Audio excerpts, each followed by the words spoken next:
Fala aí, meu povo, um bom dia, boa tarde, boa noite. Novamente, meu nome é Carlos e hoje vamos trazer um pouco mais de exercícios de física, equação de Clapeyron, porém com abordagem diferenciada, voltada um pouco mais para a química. Ou seja, essa equação ela tanto pode ser vista do ponto de vista físico quanto químico. Ou seja, existem duas análises que são na verdade complementares e, inclusive, o vídeo fica muito mais completo quando a gente fala das duas partes, das duas interpretações, dos dois vieses. Bem, então desde já eu quero te convidar para mais um vídeo, se inscreve no canal caso você goste, deixa teu like, não se esquece porque isso é muito importante para dar aquele ânimo, para dar aquela exaltada no nosso vigor de gravar ainda mais vídeos, trazendo vários exercícios, principalmente em uma análise dupla, tanto na física quanto na química, que são áreas complementares. Então desde já, vamos sem mais enrolações realizar todas essas questões que não são difíceis, mas que tem uma análise por trás aprofundada. Então desde já está convidadíssimo nessa viagem do ponto de vista matemático, físico, químico, porque vai ser muito interessante, essencial para a nossa compreensão. E todas essas questões, todos esses exercícios vão trazer também um ensinamento a mais e que, na verdade, todos eles são complementares, um está interligado ao outro. Então vamos nessa. A primeira questão está aqui na minha frente, já está no meu quadro e está aqui preparadíssima para ser resolvida e solucionada. Bom, ela fala assim, existe uma certa massa de sucata. A sucata contém diversos metais, por exemplo, e essa massa é de 11,2 gramas de sucata. E ela vai reagir com ácido clorídrico, por exemplo, aquele ácido que está também no nosso estômago, que faz parte do suco estomacal. Bem, e dessa forma, o que a gente pode compreender aqui? Que esse ácido clorídrico está em uma quantidade suficiente, ou seja, não está em excesso, beleza? Está na quantidade certinha, na proporção para reagir ali com aquele ferro presente naquela sucata, por exemplo. Bem, e a gente sabe que vai haver essa reação entre o ácido clorídrico e o ferro, e dessa forma vai formar o cloreto de ferro 2. Veremos daqui a pouco por que 2. E também um gás, que é o gás hidrogênio, o hidrogênio molecular, por exemplo. Bem, o H2 vai estar presente aqui. E se formou um gás, isso vai ser o estudo da equação de Clapeyron. O gás vai ser o mais importante, porque depois da equação química, o que vai importar para a física vai ser o resultado depois daquele gás que está ali presente e analisaremos as variáveis, pressão, volume, temperatura, por exemplo.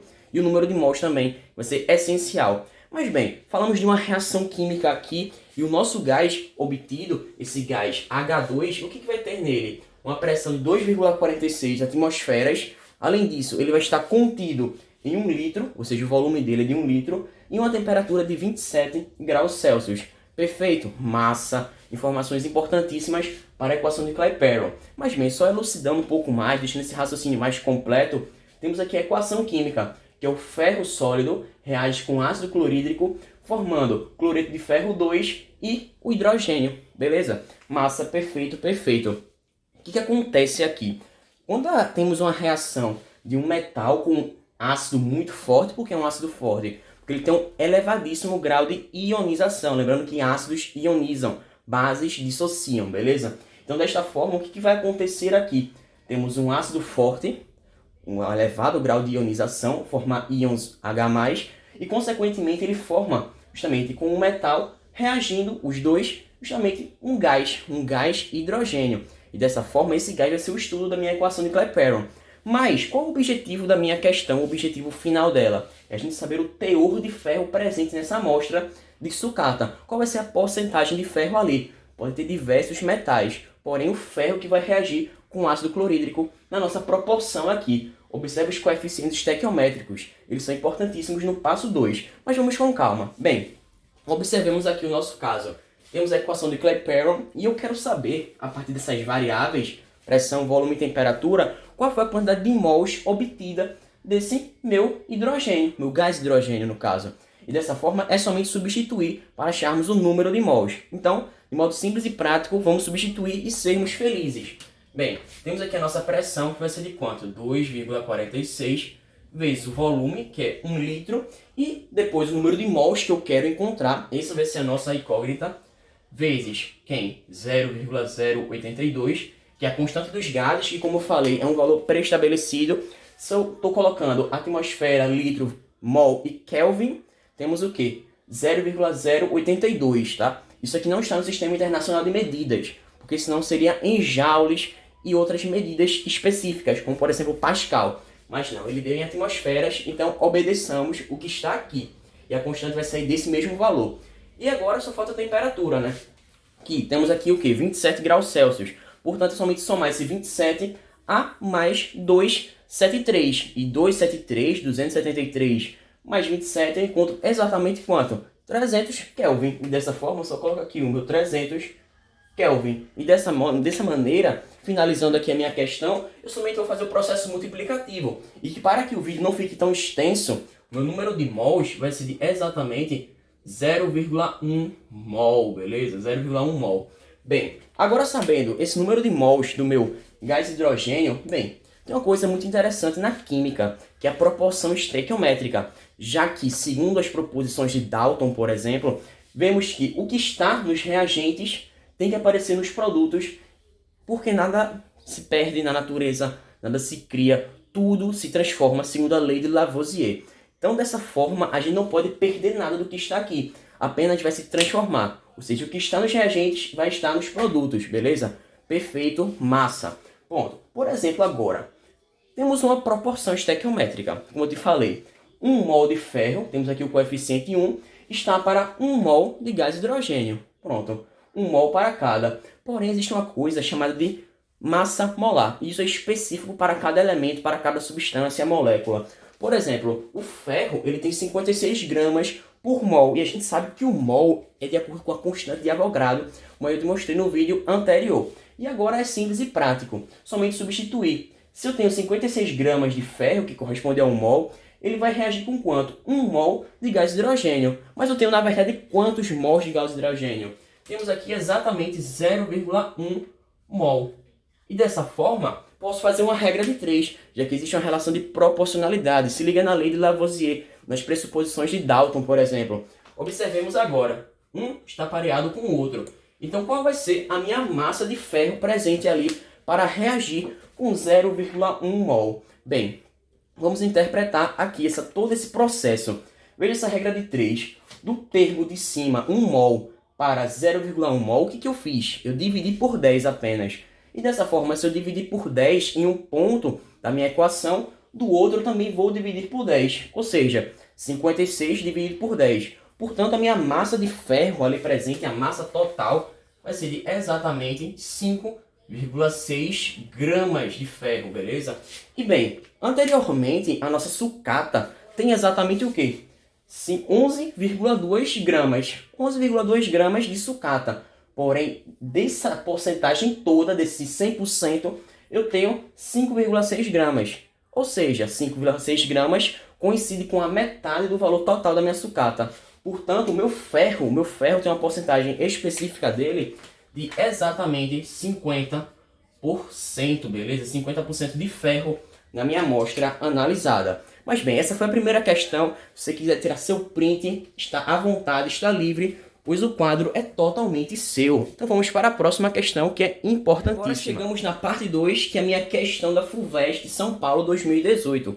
É uma questão bem contextualizada, que fala de catapultas no processo de lançamento dos porta-aviões. Bem, o que ele quer dizer com isso? Vamos ler um enunciado da questão, porque a partir da leitura de uma análise mais completa, direta, e podemos encontrar o que a questão realmente está nos pedindo. Bem, ela fala assim, que nessas catapultas existe vapor d'água. Se liga, vapor d'água a 500 Kelvin. Já deu minha temperatura, já deu uma grandeza importantíssima para o uso da equação de Clapeyron, beleza? Então, para pressurizar todo esse processo, é utilizado um vapor de água a 500 Kelvin. E dessa forma, existe um pistão que vai ser pressurizado e ele tem algumas dimensões possíveis.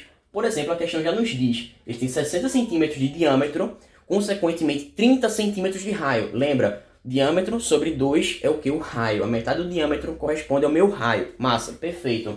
E aqui ele também tem 3 metros de comprimento. Massa, perfeito. Informações muito importantes. Mas e aí, depois desse processo de pressurização, o que vai acontecer? O gás ali, ó, o êmbolo, é solto. E dessa forma a pressão se iguala à atmosférica. Vai ser de 1 atm, havendo assim uma expansão de todo aquele comprimento do meu pistão para 90 metros. Então se liga quanto que ele aumentou ali de tamanho, né? Massa, perfeito. Temos que ter essa análise um pouco mais completa e direta. Mas bem, A questão nos faz duas perguntas importantíssimas.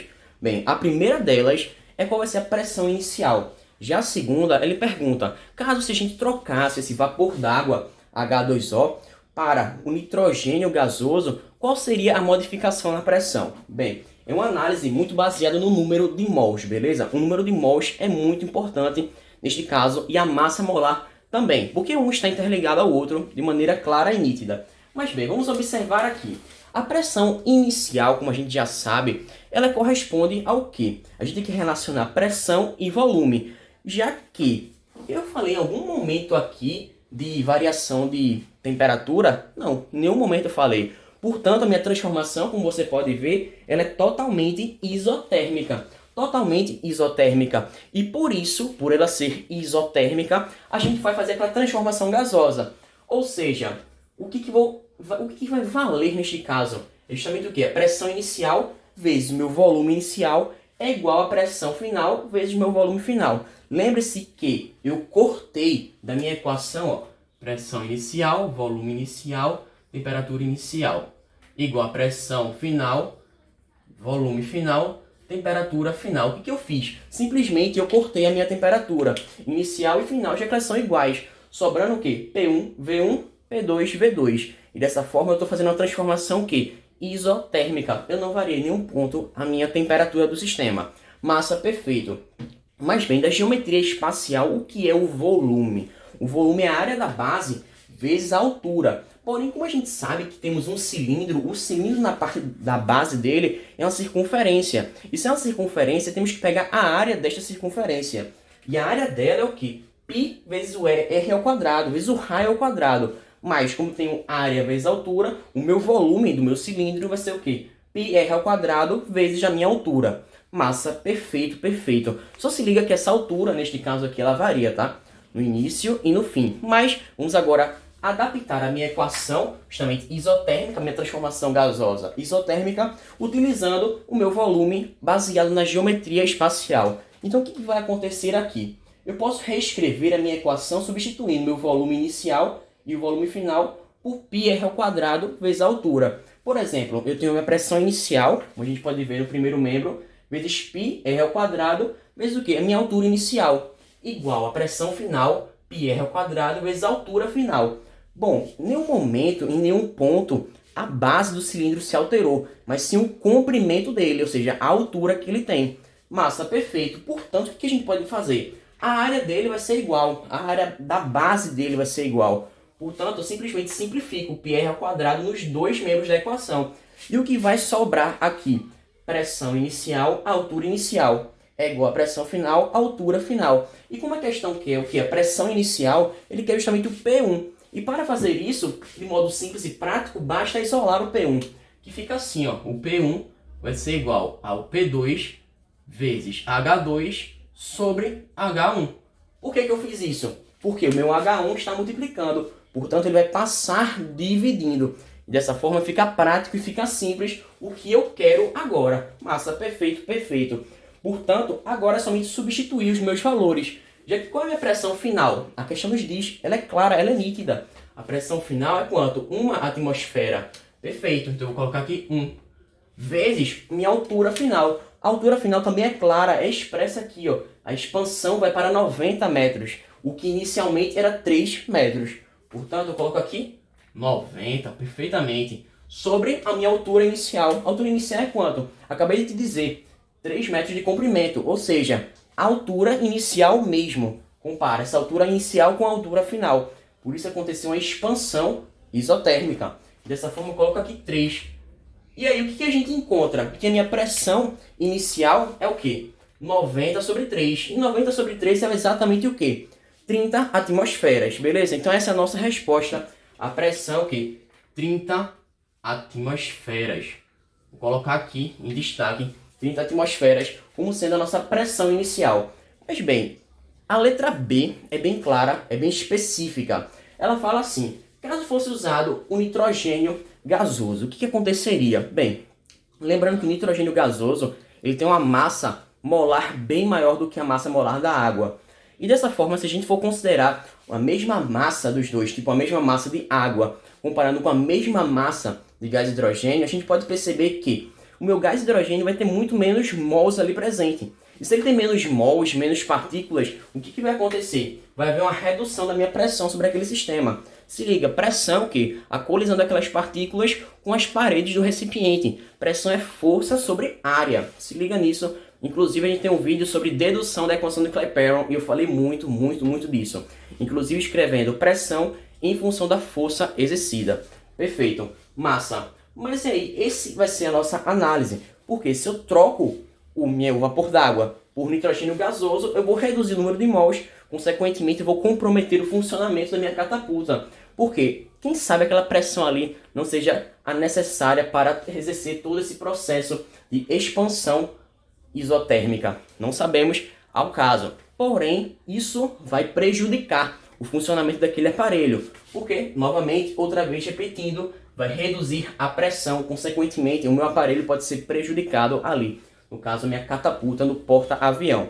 Bem, e outra coisa que eu quero dar um detalhe, uma ênfase muito cobrada nos vestibulares, inclusive militares da UPE-SSA, é isso daqui. Que uma mesma temperatura, independente da massa molar dos gases no meu sistema ali, a energia cinética média deles é igual. E isso a gente comprovou no vídeo de dedução da equação de Clapeyron. Ou seja, se você não viu, não se esqueça de ver, porque é importante para toda essa análise, tanto nessa parte de química, quanto na parte mais física do processo. Então, calma aí que vão ter mais questões. Eu só vou apagar o quadro e é o tempo de eu começar a outra parte do vídeo e você tirar o seu print. Então vamos nessa, sem mais enrolações. Para continuidade a todo o nosso estudo da equação de Clapeyron, eu tenho o quadro 2, que é o quadro final para a gente terminar este vídeo com chave de ouro. Bem, a terceira questão será sobre, novamente, FUVEST São Paulo 2017, que eles adoram esse tipo de questões de estudo dos gases ideais, principalmente pautados na equação de Clapeyron.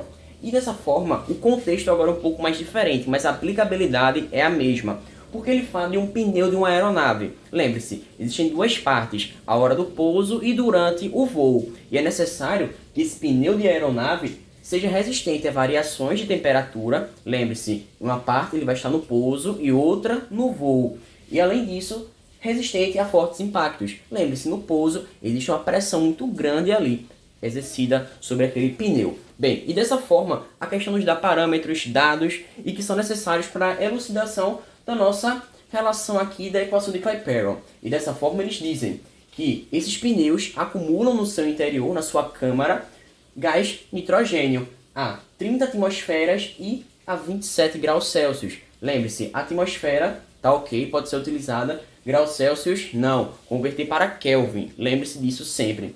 Bem, ele ainda fala que o uso de borracha natural ali é modificado justamente nesse composto orgânico aqui imenso, né? Esse composto orgânico que eu coloquei só de um ponto de vista prático, do ponto de vista de curiosidade, porque a gente não vai utilizar ele nessa questão. É somente para a gente observar a beleza da química que está presente ali na natureza. Bem, então esse é o composto natural daquela borracha modificada. Bem, além disso, temos fatores importantes que é justamente a minha temperatura. O quanto que essa temperatura vai variar. Ressalto que em nenhum ponto a questão falou que o volume do meu pneu varia, beleza? O volume não varia de modo algum. Bem, então ele pergunta aqui qual é a pressão interna, sabendo que a temperatura na fuselagem, ou seja, no voo, é de quanto? Menos 13 graus Celsius. E na parte do pouso é de 27 graus Celsius. Bem, então dessa forma, como ele pergunta minha pressão interna e eu sei que eu não vario o meu volume, o que eu faço? É aquela mesma transformação em que eu conservo o número de mols nessa parte inicial. Ou seja, se eu digo que justamente a minha pressão interna vai ser ali modificada, sabendo que o meu volume não se altera, eu simplesmente faço o quê? Corto o meu volume inicial com o meu volume final. Cortei os dois, o que fica? Pressão inicial sobre a minha temperatura inicial igual a pressão final sobre a minha temperatura final. E agora acabou-se. É somente ir para a prática e achar qual vai ser a minha pressão interna naquele processo. Bem, observemos aqui essa situação. Primeiramente, é importante citarmos que qual é a pressão inicial? A pressão inicial, como a gente falou, é de 30 atmosferas. Então a gente já coloca este valor aqui para facilitar os nossos cálculos, 30 atmosferas, sobre a minha temperatura inicial. Como a gente viu, é de 27 graus Celsius. E para transformar para Kelvin, basta somar a 273. E se eu somo este valor, 273, mais 27, eu encontro exatamente 300 Kelvin. Portanto, eu somente vou colocar aqui embaixo 300 Kelvin. Vai ser igual à minha pressão final, que eu não sei, é o objetivo, a pressão interna daquele pneu. Então, durante o voo, ressalto, durante o voo, ou seja, pressão durante o voo, eu não sei agora. E a minha temperatura, a questão já deu. A questão já deu a temperatura durante o voo, que é na fuselagem, que é de menos 13 graus Celsius. E se a minha soma para transformar para Kelvin é de somar 273, mas o meu valor em Celsius, portanto, o que eu vou fazer? O que eu vou totalmente trocar agora? Bem, mais com menos é o que? Menos. Portanto, vai ser 273 menos 13, ou seja, 260 Kelvin vai estar ali presente. Bem, se a gente for parar para observar de maneira clara e nítida, do meu numerador para o denominador, eu multiplico por 10. Portanto, se eu observo aqui pressão 2 sobre 260, o que vai acontecer? A minha pressão só pode ser o meu denominador sobre 10, dividido por 10 no caso. Portanto, dessa forma, fica nítido. Sem a gente fazer aqueles meios pelos extremos, somente simplificando e observando a lógica da proporção aqui. Ou seja, a minha pressão 2 equivale exatamente a 26 atmosferas, tá? 26 atmosferas é o meu valor da pressão interna durante o meu voo. Mas bem, a questão também faz uma letra B. E ela pergunta qual o volume do meu pneu com 14 kg de nitrogênio gasoso durante o meu voo. Bem, isso aqui é uma alteração importantíssima na questão. Porque não poderemos utilizar mais esta equação inicial, já que eu tenho que saber o meu volume agora. E as variáveis vão se modificar em função deste meu volume que eu preciso encontrá-lo agora mesmo. Portanto, fica simples e prático observarmos como que a gente faz essa questão agora mesmo. Veja, novamente, eu só readaptei a minha equação de Clapeyron, tá? Pressão vezes volume é igual ao número de mols, porém eu coloquei a massa total, como ele falou, 14 kg, sobre a massa molar do nitrogênio gasoso. Ressalto que essa massa molar é de 28 gramas por mol, beleza? 28 gramas por mol. Veja, a minha constante dos gases, ressalto, está em atmosferas e também em litros, como a gente viu aqui ao longo de todo esse processo. E dessa forma eu vou encontrar 0,082, tá? A minha constante vai ser essa. E a minha temperatura em Kelvin aqui. A única alteração é a massa total sobre massa molar. Mas na verdade é a mesma coisa, isso equivale do mesmo modo ao número de mols. Portanto, vamos realizar essa questão agora. A minha pressão, como a gente sabe, acabamos de encontrar, que é 26 vezes o meu volume que eu desejo encontrar, é igual a quanto? A massa total, que é 14 kg. Como eu quero passar para gramas, já que a minha massa molar está em gramas, eu preciso fazer uma multiplicaçãozinha. Ou seja, vou colocar o quê? 14 vezes 10 elevado a 3. E dessa forma eu já converto isso para o quê? Para gramas, porque a minha massa molar está em gramas. Mantenha a mesma unidade, a mesma proporcionalidade. Veja, e agora dividido por quem? Por 28, que é a minha massa molar. 28. E agora, continuando a substituição, coloco a multiplicação de novo. E essa multiplicação agora vai ter o quê? A minha constante dos gases, que eu vou colocar agora mesmo, e ela equivale a quanto?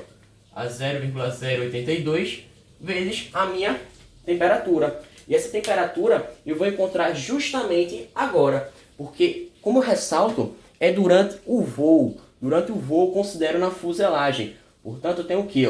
A mesma temperatura que a gente achou aqui, a temperatura final, que é 260 Kelvin. Eu coloco 260 e somente vou ser feliz agora mesmo. Ou seja, vezes 260.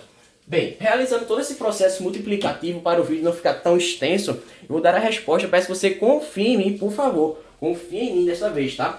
Então, o nosso valor final do meu volume vai ser de 410 litros, beleza? 410 litros é o meu volume durante o voo, quando eu coloco 14 kg de nitrogênio gasoso durante esse processo de voo, considerando a temperatura na fuselagem. Ou seja, essa é a nossa questão da FUVEST São Paulo 2017. Porém, tire seu print porque eu vou começar a outra na Universidade Federal do Paraná agora mesmo. Então vamos nessa. Continuando toda essa saga do estudo da equação de Clapeyron, eu chego à minha questão 4, a questão final, para a gente fechar com chave de ouro. E o assunto típico dela é o quê? a narcose por nitrogênio gasoso. Bem que curioso, né? Narcose, embriaguez também chamada. Embriaguez quando a gente está numa profundidade acima, normalmente, de 30 metros de profundidade. E qual é o objetivo disso? Você pode perceber que o nitrogênio ele tem uma elevada pressão parcial. E a gente vai ver isso ao longo de todo esse estudo aqui.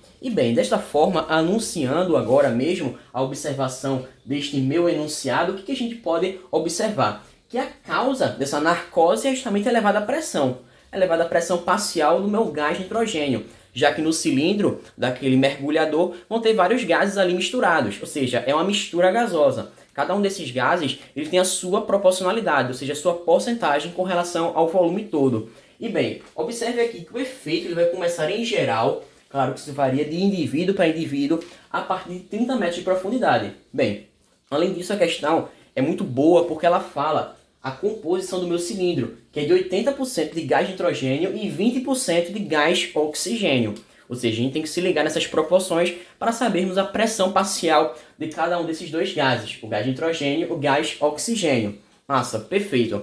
E qual é a questão, qual é o objetivo dela? A nossa letra A, ela pergunta qual é a pressão a 30 metros. Bem, lembrando que quando tu está a 30 metros de profundidade, além da pressão feita pela coluna d'água acima da tua cabeça, você tem o quê? Uma pressão atmosférica. A atmosfera também está fazendo pressão sobre você. Agora mesmo, você que está assistindo, você está recebendo uma pressão atmosférica de aproximadamente 1 atm, vindo de toda essa atmosfera do ar que está ao teu redor. E o seu corpo, inclusive, ele é evolutivamente adaptado a todo esse processo. Mas bem, observemos aqui que em uma pressão de 30 metros de profundidade, eu vou ter minha pressão atmosférica, mais a pressão da minha coluna d'água de 30 metros. E bem, pelo teorema da pressão da hidrostática, aproximadamente a cada 10 metros que você desce de profundidade, eu somo mais uma atmosfera que você está sentindo, que seu corpo está sendo pressionado ainda mais ali. Pressão esta feita em todos os pontos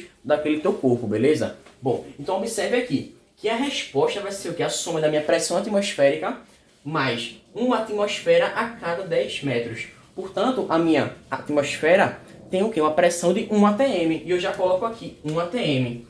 Mais, como eu sei, uma atmosfera por 10 metros, e eu tenho 30 metros, portanto eu vou somar mais 3 atmosferas. Ou seja, 1 mais 3, tenho nitidamente a operação aqui de... o quê? Agora a conta de padaria, né? A conta de padaria, de fundamental, tem o quê? 4 atmosferas ali presentes na nossa resposta. A cada, justamente quando a gente desce 30 metros, eu vou ter sobre minha cabeça, sobre todo o meu corpo, feita uma atmosfera de 4 atmosferas. Ou seja, uma pressão muito, muito elevada. E dessa forma, eu posso chegar na letra B, que ele pergunta a pressão parcial do gás nitrogênio a 30 metros. Bem, a pressão parcial ela é uma razão muito importante. Por quê? Ela revela a pressão de cada um daqueles gases ali. Por exemplo, o gás que tem maior porcentagem, ele vai ter uma maior pressão, como a gente pode perceber ao longo dessa resolução. Por quê? Eu tenho que considerar a fração molar do gás nitrogênio, que, como a gente viu, é de 80% na composição daquele cilindro. Portanto, se é de 80%, naturalmente ele vai ter muito mais pressão do que o meu gás oxigênio. E fica claro e fica nítido como que a gente pode observar na prática tudo isso. Ou seja, eu vou colocar aqui ó, a minha fração molar do gás nitrogênio como sendo 0,8, perfeito? Como sendo 0,8 e na porcentagem dá a mesma coisa. Vezes a minha pressão total. Lembrando que a pressão total já encontramos na letra A. A pressão total é de 4 atmosferas quando estamos em quê? Descidos a 30 metros de profundidade. Portanto, basta multiplicar. Multiplicação simples, conta de padaria. 4 vezes 0,8, eu tenho exatamente 3,2 atmosferas. Nada difícil, tudo simples aqui. E dessa forma, analogamente, a pressão parcial do gás oxigênio é de 0,8 atmosferas, porque somando uma a outra, novamente eu tenho a minha pressão total feita a 30 metros de profundidade. Perfeito, perfeito. Com calma, chegamos na letra C, que ela mostra assim uma condição específica, como por exemplo de um nadador, de um mergulhador, cuja capacidade pulmonar ele é profissional, tá? Esse mergulhador é profissional, essa capacidade de 6 litros.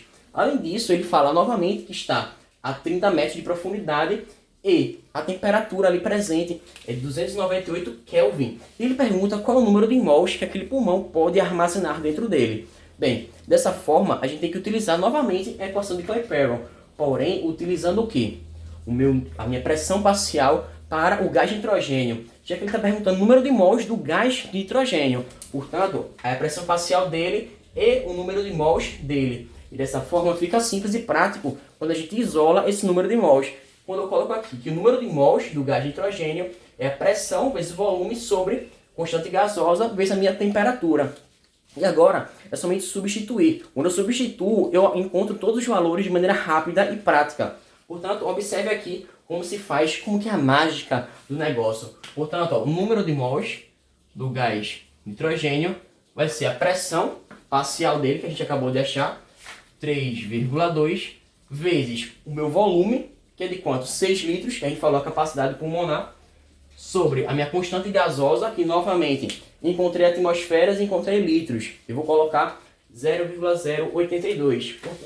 Portanto, eu já coloco aqui, ó, 0,082 vezes a minha temperatura, que já foi dada, né? Já foi dada, a questão foi muito boazinha, muito de boa, muito tranquila, que é justamente 298 Kelvin, vezes 298, e vamos encontrar um certo valor para o número de mols, que é um valor bem quebradinho mesmo, aproximadamente 0,8 mol. Porém, se você for fazer na calculadora mesmo, a rigor, você quiser saber o valor preciso, exato, vai ser de 0,7, aproximadamente algumas casinhas agora, 8,6 mol, beleza? Isso aqui vai ser justamente o que seu pulmão vai comportar de gás nitrogênio. Lembrando que eu estou considerando somente este tipo de gás.